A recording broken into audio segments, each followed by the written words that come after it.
감사합니다. 구체적으로 조목조목 주님의 몸된 교회를 위해서 또 귀한 성도님들 한 분 한 분을 위해서 다시 한번 강구해 주심을 감사합니다. 우리 하나님 기뻐 받으시고 가장 좋은 때에 또 우리에게 합당한 은혜로 베풀어 주실 줄 믿습니다. 오늘 우리가 창립 51주년을 맞이하는 오늘 이 기념 예배에 하나님이 주신 말씀은 구약 성경에서 함께 나누려고 합니다. 구약 성경 호세아서 6장 1절로 3절입니다. 구약 성경 호세아서 6장 1절로 3절 제가 봉독해 드립니다. 6장 1절입니다. 오라 우리가 여호와께로 돌아가자. 여호와께서 우리를 찢으셨으나 도로 낫게 하실 것이요 우리를 치셨으나 싸매어 주실 것입니다. 여호와께서 이틀 후에 우리를 살리시며 셋째 날에 우리를 일으키시리니 우리가 그의 앞에서 살리라. 3절은 우리 다 같이 고백합니다. 그러므로 우리가 여호와를 알자. 힘써 여호와를 알자. 그의 나타나심은 새벽빛같이 어김이 오나니 비와 같이 땅을 적시는 늦은 비와 같이 우리에게 임하시리라 하니라. 아멘. 아멘. 예, 지난 한 주간도 장로님 기도하신 대로 주님의 크신 은혜로 우리를 지켜주시고 함께 하셨습니다. 특별히 51주년을 맞이하면서 그와 같은 은혜가 오늘까지 임한 줄 믿고 다시 한번 오늘 이 복된 날 주님 앞에 학교 나올 수 있는 자체도 큰 은혜고 이렇게 주님 앞에 나와서 예배하는 우리의 심령들이 큰 은혜 받고 돌아가는 시간 되시기를 다시 한번 간절히 소원합니다. 예, 복된 자리에 잘 오셨습니다.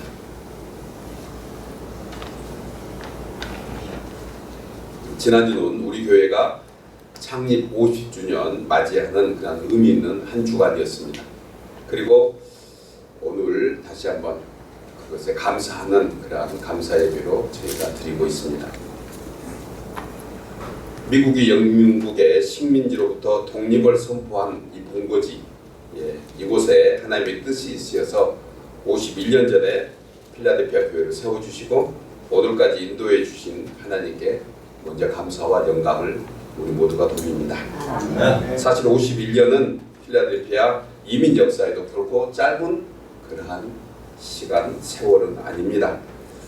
우리 주위에 있는 교회들을 보면 51년의 역사로 오늘까지 존속하는 교회가 그리 많지 않습니다.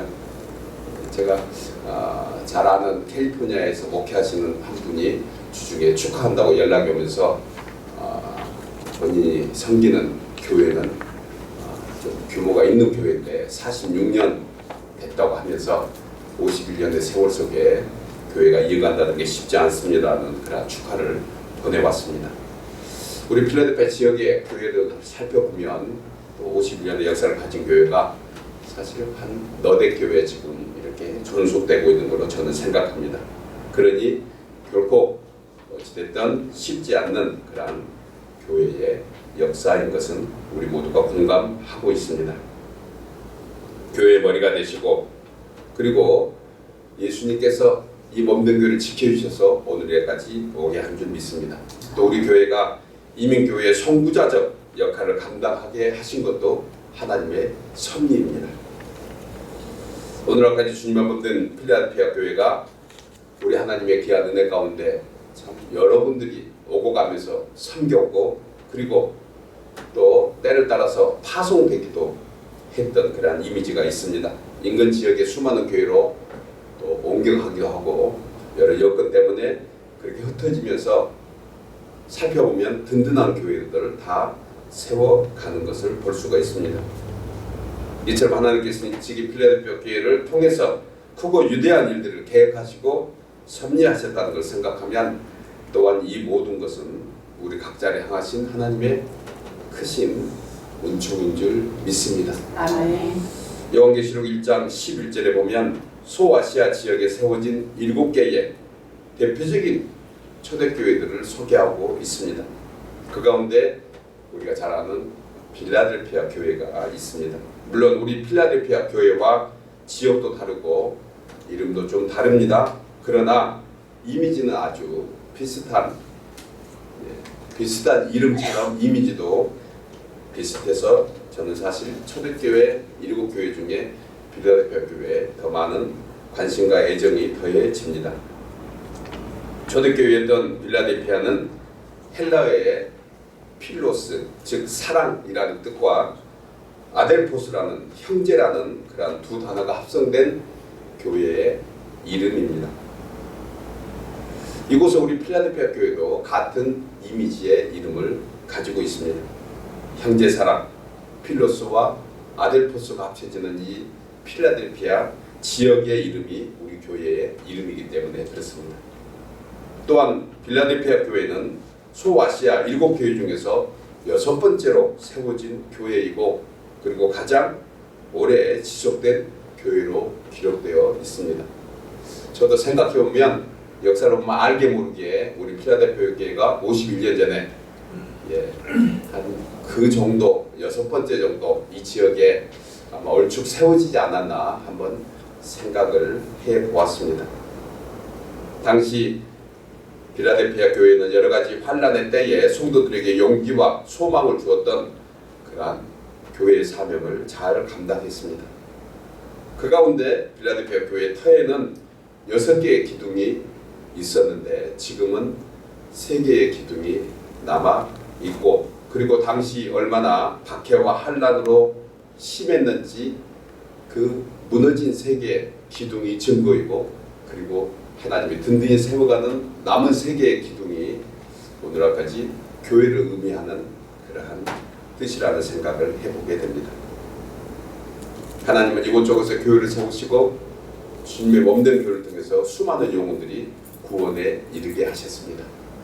우리가 그 장과 세월 속에 그와 같은 사명을 감당하고 앞으로도 감당할 줄 믿습니다. 아멘. 이 필라델피아 교회는 계시록 3장 10절에서 이렇게 소개합니다.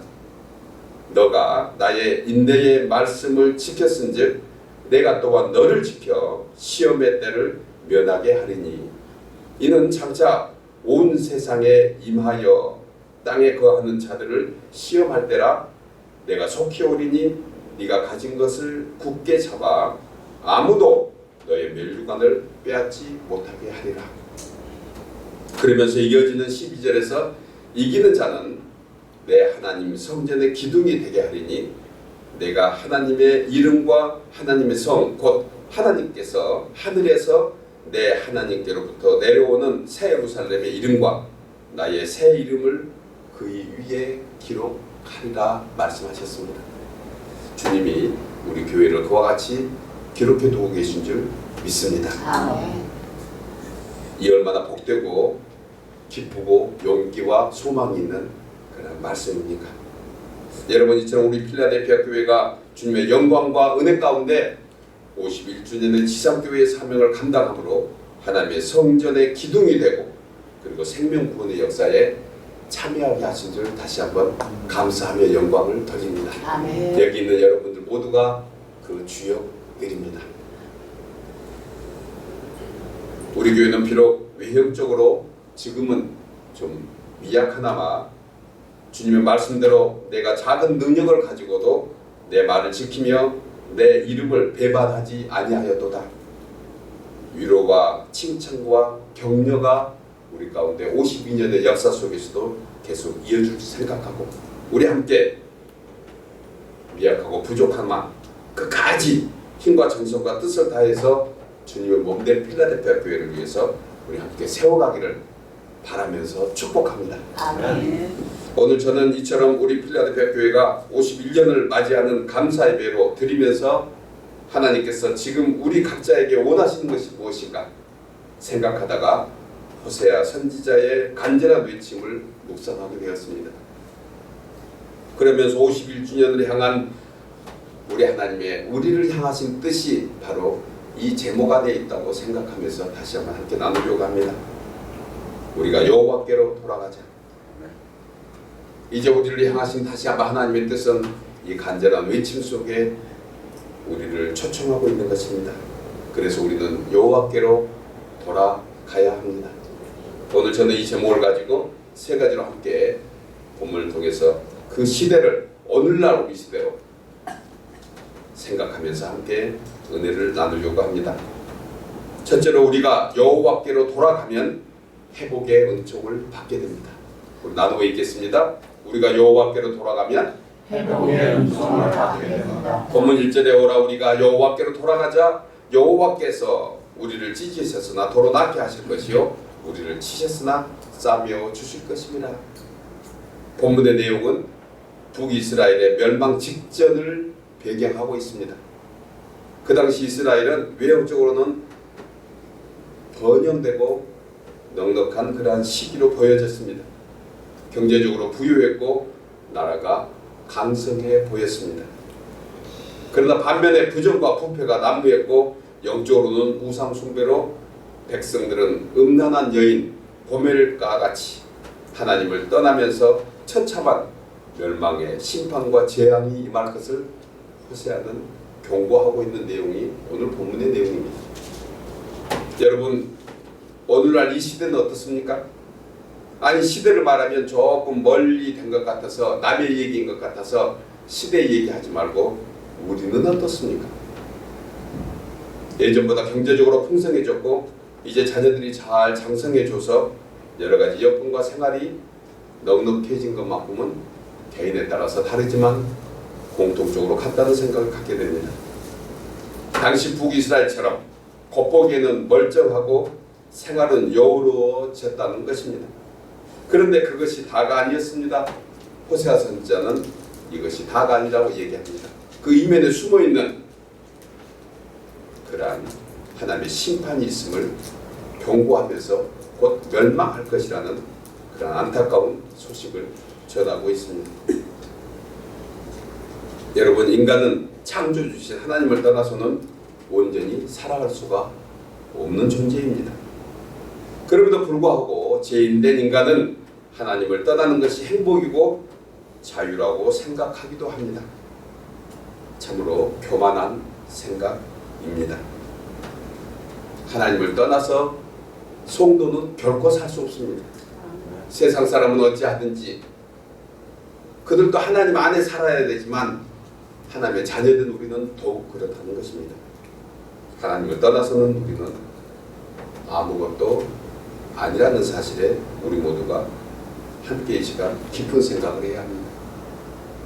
여러분 기차는 철길 위에 놓여 있을 때 그것이 극히 정상이고 그리고 안전합니다. 그런데 만약 기차가 정해진 길, 이미 만들어진 길인 철길을 어떤 자유라는 명분으로 벗어나게 된다면 어떻게 될까요?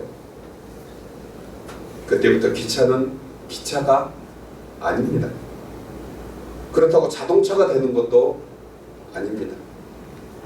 탈선한 기차는 고철에 불과하다는 것을 우리는 잘 압니다. 예수님은 이 말씀을 산상수훈을 통해서 얘기하십니다. 너희가 세상의 빛이요 소금이다. 만약에 소금이 그 맛을 잃으면 그 맛을 잃은 소금은 밖에 내버려져 사람들에게 밟힐 뿐이다. 이와 같은 내용을 예수님은 요한복음 15장에서 포도나무 비유로 말씀하신 것을 보게 됩니다. 나는 포도나무요 너희는 가지라. 그가 내 안에 내가 그 안에 거하면 사람이 열매를 많이 맺나니 나를 떠나서는 너희가 아무것도 할 수 없습니다. 진실로 고백하시기를 바랍니다. 주님을 떠나서는 우리는 아무것도 아니라는 사실입니다. 철길을 떠난 기차가 고철로 변하는 것처럼 맛을 잃은 소금이 밖에 버려져 사람들에게 체일 것뿐인 것처럼 우리는 주님을 떠나서 아무것도 아니라는 사실입니다. 그래서 주님은 이렇게 다시 한번 말씀합니다. 사람이 내 안에 거하지 아니하면 가지처럼 밖에 버려져 마르나니 사람들이 그것을 모아다가 불에 던져 사르느니라. 여러분 엄격히 말해서 사람이 불행한 것은 우리가 행복이 온전하지 못한 것은 하나님을 떠난 교만의 대가이라는 사실입니다. 이처럼 인간의 생로병사에 관하여 로마서 6장 23절은 죄의 삭시 사망이라고 했습니다. 왜 사람이 죽는가? 왜 사람이 불행한가? 그것은 바로 죄의 결과이기 때문에 그렇습니다. 그래서 사람이 병들고 늙은 이유는 무엇일까? 우리는 정확하게 해답을 합니다.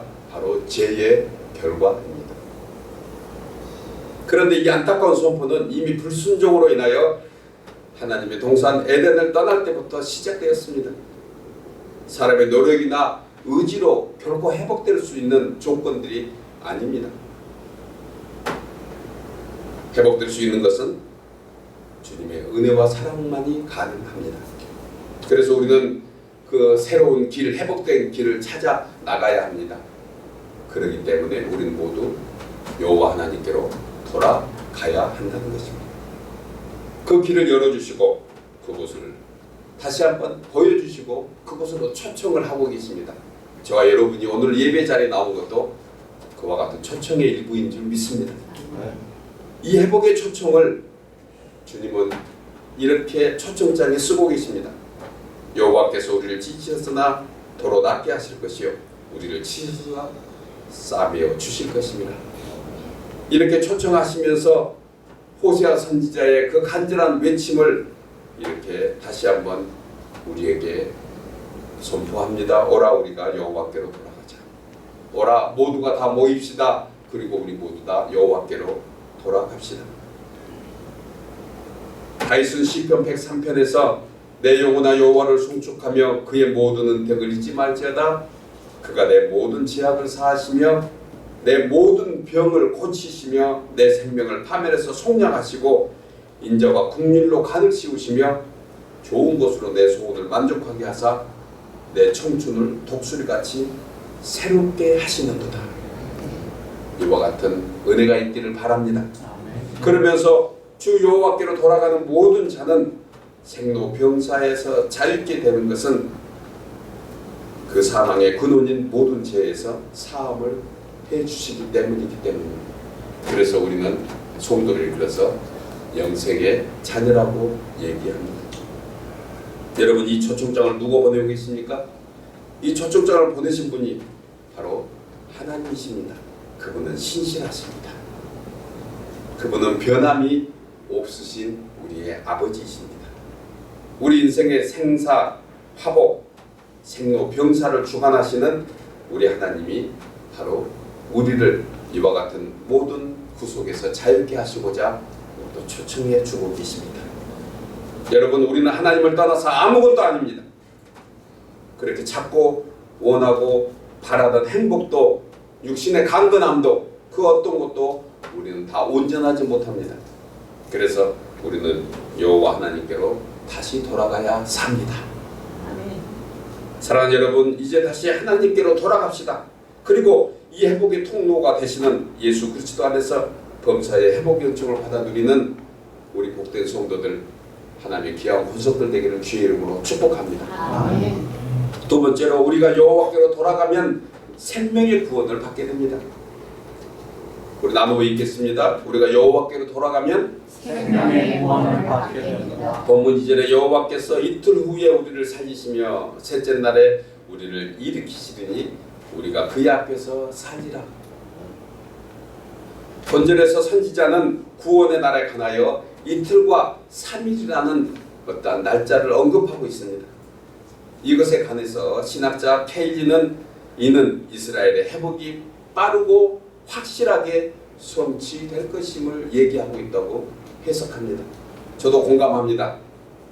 왜냐하면 이 숫자는 매우 짧고 그리고 정확합니다. 동시에 가장 확실한 의미는 반드시 그렇게 해주신다는 선포가 이 안에 담겨 있는 것입니다. 이틀간, 3일간. 종교교육자 칼빈은 이 구절을 그리스도의 부활의 역사로서 성경대로 사흘 만에 다시 살아나신 예수 그리스도의 부활의 예표라고 얘기합니다. 공감되지 않습니까? 그렇습니다. 본 구절은 이스라엘의 정치적 회복뿐만 아니고 영적으로 온전한 회복의 언약이며 선포입니다. 그리고 하나님을 다시 한번 믿고 찾고 회개하고 돌아오는 모든 영혼들에게 여호와의 소생, 여호와의 회복, 여호와의 구원, 여호와의 은총이 그 안에 담겨 있다는 사실입니다. 이 통로는 바로 메시아 되시는 예수 그리스도를 통해서 영원한 생명으로 다시 살리실 것임을 오늘을 사는 우리에게도 동일하게 언약하고 계신 줄 믿습니다. 말씀 붙잡으면 이틀 후에 3일 만에 우리는 완전한 하나님의 생명의 구원으로 참여하게 되는 것입니다. 에스겔 선지자는 내용을 에스겔서 37장에서 사망의 골짜기에 죽어 말라가던 뼈들을 향하여 이렇게 선포합니다. 그 뼈들이 여호와의 말씀을 들음으로 이 뼈들에게 내가 생기를 너희에게 들어가게 하리니 너희가 살아나리라. 그렇게 말씀하시면서 이 말씀은 하나님께서 우리를 육적으로뿐만이 아니고 영적으로도 죽었던 우리를 새 생명으로 구원해 주실 것을 예고하고 있는 것입니다. 사도 바울은 이 사실에 관하여 에베소서 1장 13절에서 그 안에서 너희도 진리의 말씀 곧 너희의 구원의 복음을 듣고 그 안에서 또한 믿어 약속의 성령으로 인지심을 받았으니 이는 우리 기업의 보증이 되사 그 믿으신 것을 속량하시고 그의 영광을 찬송하게 하려 하심이라고 하면서 이는 우리가 그리스도 안에서 전부터 바라던 그의 영광의 찬송이 되게 하려 하심이라고 했습니다. 그러므로 여러분, 우리가 하나님의 말씀을 믿고 구원을 받아 새 생명을 얻은 자로 살아가는 증거가 무엇입니까? 그것은 바로 예수 그리스도의 부활의 영광을 찬송하는 것입니다. 이것이 우리에게 베푸신 생명의 구원의 증거이고 그리고 이제 우리의 남은 삶의 의미고 이유가 되는 것입니다. 그때야 비로소 진정한 축복이 있고 우리 가운데 복된 삶이 영위될 줄 믿습니다. 그래서 오늘 선지자는 이렇게 선포합니다. 우리가 그의 앞에 살리라. 이 말씀을 온문대로 해석하면 그와 함께 살리라는 것입니다. 이미 예수님은 부활하신 살아 역사하시는 하나님이십니다. 그와 같이 산다는 거예요. 그러니까 예수님 안에 있는 사람은 영원히 죽지 않고 함께 살아가는 존재가 되었다는 선포입니다. 어렵습니까? 아닙니다. 믿으면 바로 그와 같이 됩니다. 주님의 부활하심을 따라 살아가는 사람은 주님의 부활에 참여하고 영원한 생명으로 구원받는 증거가 되는 것입니다. 여러분, 그러므로 이 사실을 믿음으로 택함받은 하나님의 자녀가 바로 복된 인생인 것입니다. 죄로 말미암아 죽을 수밖에 없었던 우리를 살리시고 그 대속의 제물로 독생자 예수 그리스도를 보내시고 죽게 하심으로 모든 죽음과 두려움에서 자유케 하시고 이제 새 생명으로 구원해 주신 그 놀라운 은총을 알고 우리가 하나님을 찬송하며 하나님과 함께 살아가는 이 임마누엘의 자녀됨을 다시 한번 감사하는 저와 여러분 되기를 축복합니다. 사랑하는 여러분, 이제 우리 모두는 그 은혜를 믿음으로 말미암아 하늘 보좌를 버리시고 우리에게 임하신 주님을 따라 우리가 새 생명을 얻었으니 이제 우리가 주님을 찾아 나가야 합니다. 어린아이처럼 부모님의 사랑만 기대하는 것이 아니고 이제 그 받은 사랑에 보답하는 마음에 믿음을 따라서 주님께 우리가 나가야 하는 것입니다. 그래서 오늘 선지자도 외칩니다. 우리가 여호와께로 돌아가자. 이 말씀을 다시 한번 깨닫고 여호와께로 돌아가서 구원의 은총과 생명을 찬송하는 진정으로 하나님의 자녀되는 우리 모두 되기를 주의 이름으로 축복합니다. 마지막 세 번째로 우리가 여호와께로 돌아가기 위해서는 주님을 힘써 알아야 합니다. 우리 나누고 있겠습니다. 우리가 여호와께로 돌아가기 위해서는 주님을 힘써 알아야 합니다. 네, 주님을 힘써 알아야 돼요. 본문 3절이 그렇게 말씀합니다. 그러므로 우리가 여호와를 알자, 힘써 여호와를 알자. 그의 나타나심은 새벽빛같이 어김없나니 비와 같이 땅을 적시는 늦은 비와 같이 우리에게 임하시리라고 했습니다. 성경에서 비는 풍요를 의미합니다. 넉넉함을 의미합니다.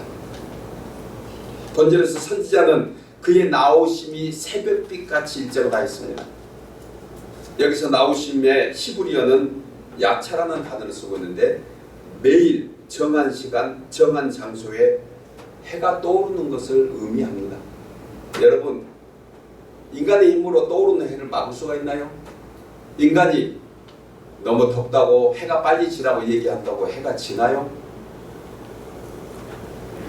하나님은 정한 시간, 정한 방법으로 하나님이 역사하신다는 것을 이렇게 비유적으로 설명하고 있습니다. 새벽빛까지 일정하다. 이처럼 하나님의 임재가 새벽을 밝히는 여명과 같이 어김없이 임한다는 것입니다. 믿는 자에게 그 여명은 소망이 됩니다. 여러분, 하나님의 은혜는 이처럼 변함없이 동일하게 우리 가운데 임한 줄 믿습니다. 지난 51년의 몸대교회 역사에도 그렇고 앞으로 이어지는 52년의 역사에도 주님은 그와 같이 동일하게 역사하십니다. 우리에게 믿음이 적든 믿음이 부족하든 상관없이 주님은 동일하게 우리 가운데 우리의 모든 삶을 지켜주시고 인도해 주셨습니다. 단지 우리가 알지 못해서 그렇습니다. 믿지 않아서 그랬을 뿐입니다. 주님은 동일하게 이른 새벽에 mon동이 드는 해와 같이, 그리고 때가 되면 우리를 쉬게 하시는 그러한 일몰의 같이 하나님의 때는 일정하게 우리 가운데 임한다는 사실입니다. 여러분, 하나님의 은혜는 변함없습니다. 그리고 앞으로도 영원히 그와 같이 하실 것입니다. 모세는 이 내용을 신명기 30장 2절에서 너와 너의 자손이 내 하나님의 여호와께로 돌아와 내가 오늘 내게 명한 것을 온전히 따라 마음을 다하고 뜻을 다하여 여호와의 말씀을 청종하면 내 하나님 여호와께서 마음을 돌이키시고 너를 긍휼히 여기사 포로에서 돌아오게 하신다고 했습니다. 그래서 예수님은 마가복음 12장 3절에서 너의 마음을 다하고 목숨을 다하고 뜻을 다하고 힘을 다하여 주 너의 하나님을 사랑하라고 말씀합니다. 하나님을 사랑하는 자가 주님을 만날 수 있기 때문에 그렇습니다. 하나님을 사랑하는 자가 주님을 찾게 되기 때문에 그렇습니다. 이것이 바로 우리 하나님을 사랑하는 방법입니다. 힘과 정성과 뜻을 다해서, 그리고 목숨까지 다해서 주님을 찾고 찾는 자가 주님의 은혜와 사랑을 받게 한다는 것입니다. 잠언 8장 17절에 나를 사랑하는 자들이 나의 사랑을 입으며 나를 간절히 찾는 자가 나를 만날 것이라고 했습니다. 그래서 우리는 다시 한번 주님을 만나기 위해서 돌아가야 합니다. 주님을 찾아 나서야 합니다. 그러기 위해서 말씀 안으로 들어가야 합니다. 기도로 주님께 간구해야 하는 것입니다. 그러면 주님이 만나 주실 것입니다. 2차 세계대전 때 실화의 바탕으로 했던 영화 한 편이 있습니다. 아마 보셨던 분들도 계실 것입니다. 신들러 리스트입니다. 마지막 장면을 보면 2차 세계대전 때에 유대인들을 학살하는 가운데 사업가였던 오스카 신들러가 유대인 한 100여 명을 살리면서 그들이 고마워하는 그런 표로 반지를 전해주는 장면이 영화의 마지막 거의 장면입니다. 그때 오스카 신들러가 이렇게 고백합니다. 왜 내가 이 차를 팔지 않았을까? 아마 이 차를 팔았으면 그 당시에 10명은 더 생명을 건질 수 있었을 텐데, 왜 내가 이 반지를 팔지 않았을까? 아마 이 반지를 팔았으면 2명은 더 살릴 수 있었을 텐데. 그러면서 이렇게 말합니다. 내가 하지 않은 것입니다. 여러분, 내가 하지 않으면 하나님은 아무 역사도 일으킬 수 없습니다. 내가 하겠다고 마음먹으면, 내가 하겠다고 작심하고 결심하면 비로소 그때 하나님이 일하십니다. 아멘. 우리는 지난 51년 어떤 경우 나는 하지 않겠다고 포기할 때도 있었을 것입니다. 그러나 어떤 믿음의 사람을 통해서 오늘날까지 이어지는 교회의 역사는 내가 하겠다고 했던 그런 역사 속에 하나님은 일하신 줄 믿습니다. 아멘. 내가 하지 않아서 그렇습니다. 이후에는 우리에게 교훈으로 남아야 합니다. 내가 하지 않았기 때문에 그렇습니다. 반대로 얘기하면 내가 하겠다고 하면 그 하나님은 놀라운 권능으로 우리와 함께 하실 줄 믿습니다. 그러므로 여러분, 이제는 51주년을 맞이하는 장성한 우리 교회와 하나님의 권속된 우리는 이 은혜와 사랑을 알고 우리가 힘써 주님의 몸된 교회와 그리고 우리 자신의 신앙을 지켜나가야 합니다. 장성한 자녀답게 그간 받은 은혜와 사랑을 생각하면서 이제 무엇으로 주님의 은혜에 보답할고 깊이 생각하며 나는 주님의 능력 안에서 모든 것을 할 수 있다는 바울의 고백이 우리 남은 삶의 고백이 되기를 소원합니다. SNS에 올라온 짧은 글을 중에 하나를 소개하고 말씀을 마칠까 합니다. 그 글의 제목이 어느 건축가의 후회라는 그런 제목의 글입니다. 어느 건축회사에 아주 유능한 건축가가 있었습니다. 그런데 그는 회사와 사장이 자신을 제멋대로 그리고 제 값을 저의 가치를 알아주지 못하고 마음대로 부려먹는다고만 생각했습니다. 그래서 마음속에 불평과 불만이 참으로 많았던 그런 사람이었습니다. 어느덧 세월이 흘려서 이 건축가가 정년 퇴직이 가까워질 즈음에 그 회사 사장이 그 건축가를 부릅니다. 그리고 마지막으로 내가 부탁할 것이 있다고 하고 부탁을 합니다. 그동안 고생이 참으로 많았습니다. 마지막으로 최고의 멋진 집을 하나만 더 부탁하겠습니다. 이런 내용이었습니다. 건축가는 마지막까지 부려먹는 사장이 좀 야속하고 화가 났습니다. 그래서 그는 사장이 부탁한 마지막 집을 일부러 성의 없이 대충대충 엉성하게 지었습니다. 그리고 집이 완성되자 사장은 그가 마지막으로 지은 집으로 그를 데리고 가서 이렇게 말합니다. 정말 그간 수고가 많았습니다. 이 집은 그동안 자네가 우리 교회를 위해서 헌신한 노고에 조금이나마 보답하려는 뜻에서 자네에게 준비한 선물입니다.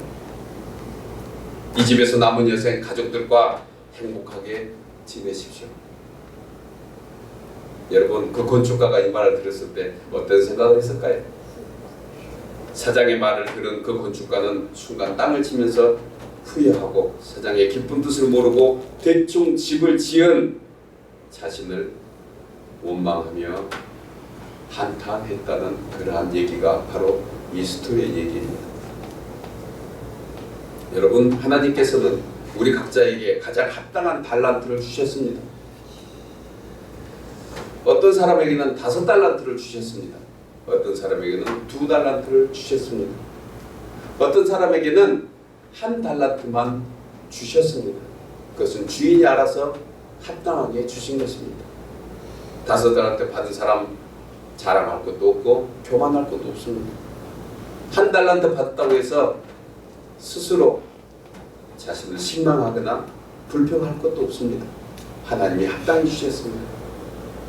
하나님이 원하시는 것은 5달란트는 5달란트만큼, 2달란트는 2달란트만큼, 1달란트는 1달란트만큼 그에 합당한 최선을 다해서 충성하기를 바랄 뿐입니다. 그리고 그 언젠가 때가 되면 하나님이 그것을 반드시 보상해 주신다고 약속하셨습니다. 요한계시록 22장 12절입니다.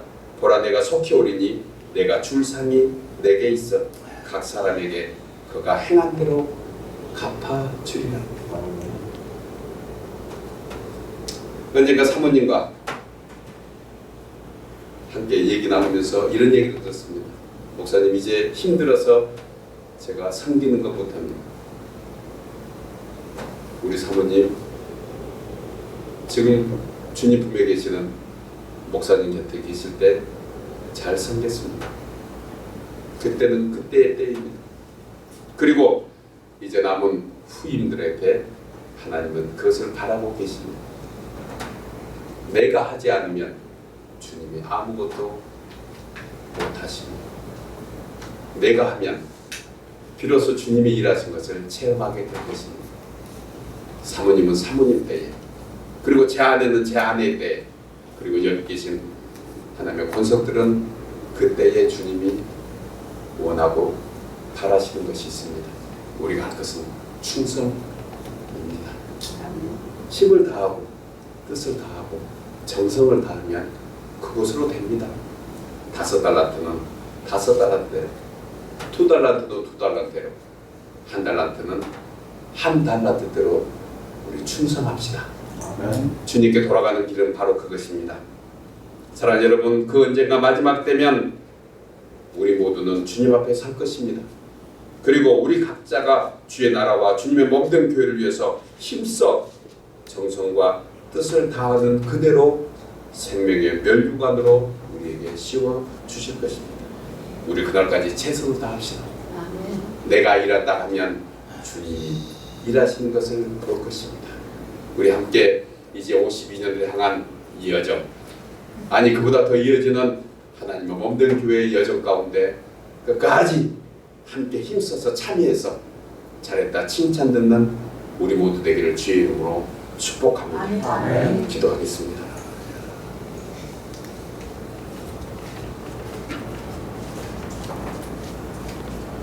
하나님 아버지, 참으로 감사합니다.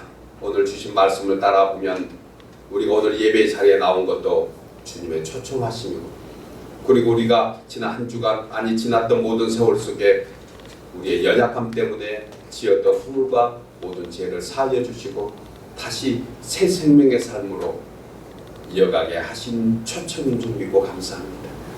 주님, 때로는 먼 거리이다 보니 억지로